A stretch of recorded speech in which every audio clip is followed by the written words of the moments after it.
Experts at the Kgalema Motlanthe Inclusive Growth Forum have cautioned that Africa continues to lag behind in adaptation of artificial intelligence and machine learning. Public and private partnership is noted as critical to avert digital poverty and colonization. MTN CEO Ralph Mupita says South Africa will need stable and consistent electricity to create a robust digital economy. We have to, as Africans, lean and we put forward 6 calls to action. I think the first one is that there is insufficient electricity in Africa to be able to power the systems that are behind this generative AI and future forms of AI like artificial general intelligence and super intelligence. So the main thing is electricity.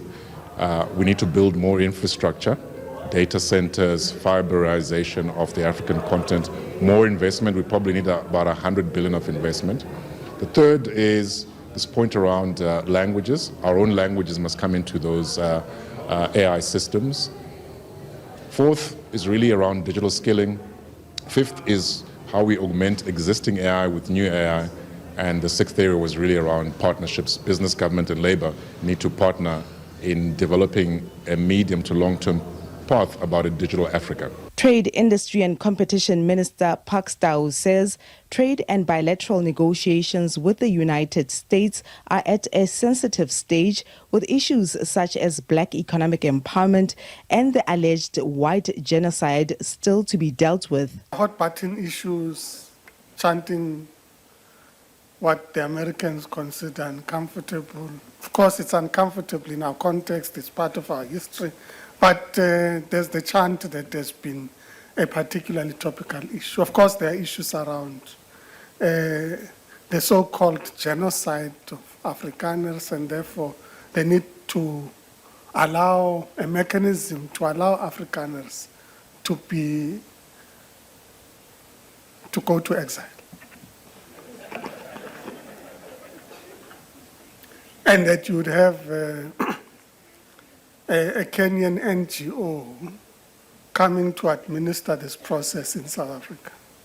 So it's a hot button issue.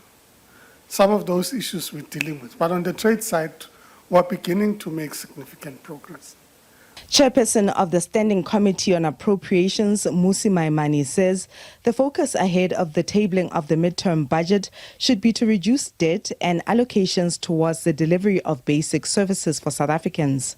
Look, the biggest headache South Africa faces is that unemployment is sitting at over 32% on a narrow definition of unemployment. And so the only question on the table is how do you create jobs? And so one of the things I'll be looking for is where do we put investment, foreign direct investment, and how do we attract that? How do we attract domestic investment so that we can counter the ballooning debt burden that we're already beginning to put on citizens. The second and more worrying issue is the fact that for many people there's an inherent feeling that says that when we look at the budget, the delivery of basic services, even around areas like education, becomes limited because in essence the proportion of teacher to learner is already starting to rise. So you're seeing fewer and fewer teachers, but more and more learners, which means classroom sizes are bigger, particularly for poor citizens.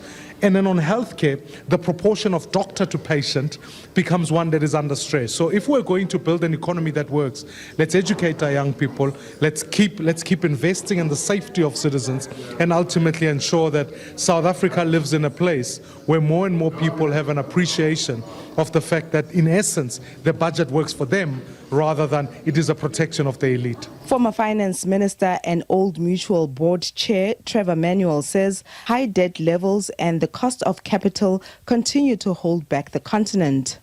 And one of the things that has happened with the cost of capital and debt service costs is that the bulk of countries on the continent spent more on debt service than what they do on health.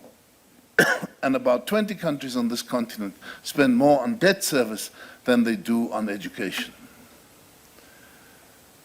So,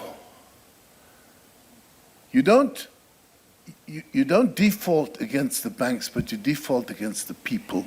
Speakers at the forum emphasized the importance of resource mobilization and stopping illicit financial flows as key development drivers. Naledi Ngcobo, SABC News, Drakensberg.